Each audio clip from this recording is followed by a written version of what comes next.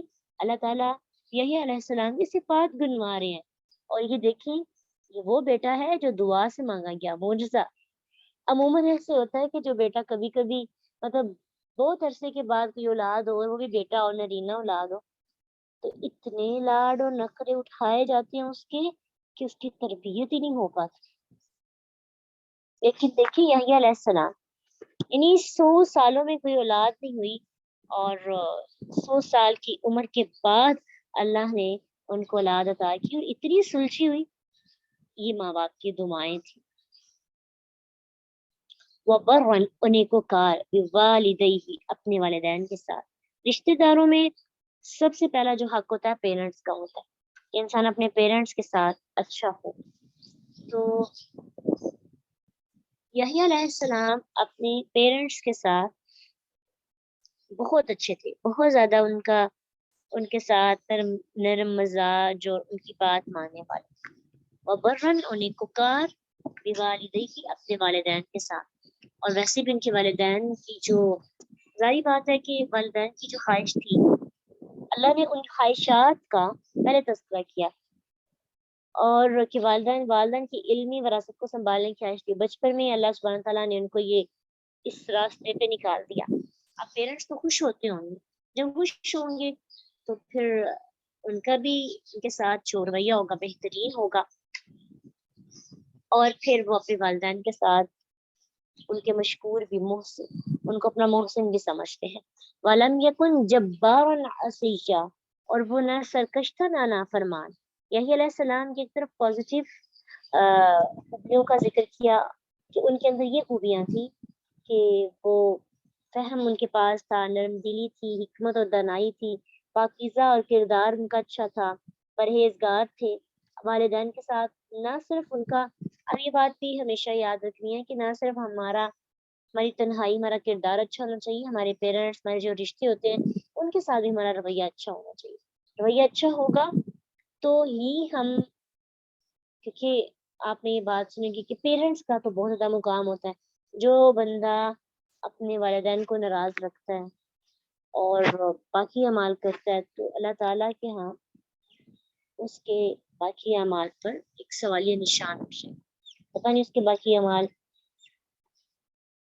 قبول بھی ہوں گے کہ نہیں، اگر اس کے پیرنٹس اس پہ ناراض ہیں اور وہ ان کو تنگ کر رہے ہو، ناجائز جو ہے ان کے ساتھ ان کی باتوں کو جو ہے اگنور کرنا، ان کو اگنور کرنا، ان کے ساتھ اچھے رویے سے پیش نہ آنا. تو وہ برم بوالدیہ، اور وہ نیکوکار تھا. کون؟ یحییٰ علیہ السلام. یحییٰ علیہ السلام بچپن میں والدین کے لیے حق میں بہت بہتر ثابت ہوئے. ہمیں بھی اپنی اولاد کے لیے یہی دعا کرنی چاہیے. دعا آپ دیکھیں، زکریا علیہ السلام کی دعا تھی، نیت اچھی تھی، مقصد ڈیفائن تھا، اور دعا ہی قبولیت، اور وہ سرکش و نافرمان نہیں تھا. وسلام، اب ان کو انعام اللہ نے کیا دیا. ایسے لوگوں کو اللہ تعالیٰ کتنا خوبصورت انعام دیتے ہیں. ایک تو ساری خوبیاں بھی ان کے اندر رکھی اور کہا سلام سلام ہے علیہ، اس پر، کس پر؟ یوم، جس دن ولدہ، وہ پیدا کیا گیا. وَيَوْمَ يَمُوتُ، جس دن وہ فوت ہوگا. وَيَوْمَ يُبْعَثُ حَيًّا، اور جس دن وہ اٹھایا جائے گا زندہ کر کے. اللہ تعالیٰ نے 3 جگہوں کا ذکر کیا، ان 3 جگہوں پر یحییٰ علیہ السلام پر سلامتی ہو، یعنی ان 3 وقتوں میں وہ ہر قسم کی پریشانی سے سلامت رہیں گے. اور شاہ عبد القادر رحمہ اللہ کہتے ہیں کہ اللہ جو بندے پر سلام کہے، اللہ جو بندے پر سلام کہے، اس کا مطلب یہ ہوتا ہے کہ اس پر کچھ پکڑ نہیں ہوگی. اور سفیان بن عیینہ رحمہ اللہ فرماتے ہیں کہ انسان سب سے زیادہ خوفزدہ 3 مواقع پر ہوتا ہے. سب سے پہلا موقع جس دن وہ پیدا ہوتا ہے اور اپنے آپ کو اس جگہ سے نکلتے ہوئے دیکھتا ہے جہاں وہ تھا، بند کوٹری میں. جب وہاں سے نکلتا خوفزدہ ہوتا ہے، اس لیے تو بچے روتے ہیں. جہاں وہ تھا، اور جب وہ فوت ہوتا ہے اور ایسے لوگوں کو دیکھتا ہے جنہیں اس نے پہلے نہیں دیکھا ہوتا، تب بھی وہ خوفزدہ ہو جاتا ہے. پھر جس دن وہ زندہ کیا جائے گا اپنے آپ کو بڑے محشر میں دیکھے گا تب بھی وہ خوفزدہ ہوگا۔ اللہ تعالیٰ نے ان تینوں وقتوں میں یحییٰ بن زکریا علیہ السلام کو عزت بخشی اور انہیں سلامت رکھنے کی نعمت ان پر پوری کی، ان کو عطا کی۔ کتنی خوبصورت نعمت ہے۔ اللہ نے ایک تو باپ کی دعا، اس سارا جو ثمر ہے نا، یقین جانے دعا کا، اور اس سوچ کا جو پیرنٹس کے دل و دماغ میں تھی، تو دعا کی، اللہ نے دعا قبول کی، اللہ کو مقصد بتایا۔ آپ بھی جب دعا کرتے ہیں نا، اپنی کوئی بھی حاجت اللہ کے سامنے رکھتے ہیں، مقصد بھی رکھا کریں، یار اب یہ چیز چاہیے، اس لیے چاہیے کہ مجھے یوں کرنا ہے۔ اللہ کو بھی پتا ہوتا ہے، لیکن ہم اپنے آپ کو تو بتا سکتے ہیں نا کہ مجھے یہ اس لیے چاہیے تھا۔ کل کو جب بھولنے لگی وہ چیز عطا ہو جائے تو ہماری دعائیں ہمیں یاد کروائیں کہ تم نے اللہ سے اس نیت سے مانگا تھا۔ ٹھیک ہے، اکثر ایسے ہوتا ہے کہ بچوں کے بارے میں ماں باپ بڑا رکھتے ہیں، اس کو یہ کروانا ہے، یہ کروانا ہے، اور جب وہ انٹیلیجنٹ ہوتا ہے، پتہ چلتا ہے کہ بچہ بڑا جینیس اور انٹیلیجنٹ ہے، تو یہ نہیں سوچتا ہے کہ حفظ کروا لیتے ہیں، بلکہ اس کو بہترین اسکول میں داخل کرواتے ہیں کہ اس کی انٹیلیجنس ہی ضائع نہ ہو جائے۔ اور جو کند ذہن لوگ ہوتے ہیں نا، ابھی کچھ دن پہلے کی بات ہے، مجھے اس چیز پر بڑی حیرت ہوئی۔ ایک مدر میرے پاس آئی، اچھی ایسی فیملی سے بلانگ کرتی ہیں، اچھے اسکول میں بھیجا ہوا تھا، کہنے لگی کہ میں یہ بیٹی دیکھی، میں نے اس کو نا مدرسے میں داخل کروانا ہے، کہ مجھے کوئی اچھا سا انسٹیٹیوشن بتائیں۔ میں نے کہا وہ کیوں؟ کہتی اس کا ذہن جو ہے نا تھوڑا سا کمزور ہے، تو ہم نا اس کو حفظ میں داخل کروانا چاہتے ہیں۔ اس چیز پہ مجھے اتنی حیرت ہوئی کہ حفظ کے لیے تو زیادہ مائنڈ دماغ کی ضرورت ہوتی ہے، تو لوگ کیا سوچتے ہیں کہ کن سے ہم لوگوں کو قرآن کے لیے چھوڑ دیتے ہیں۔ اللہ ہم سب کو ہدایت دے اور ہمیں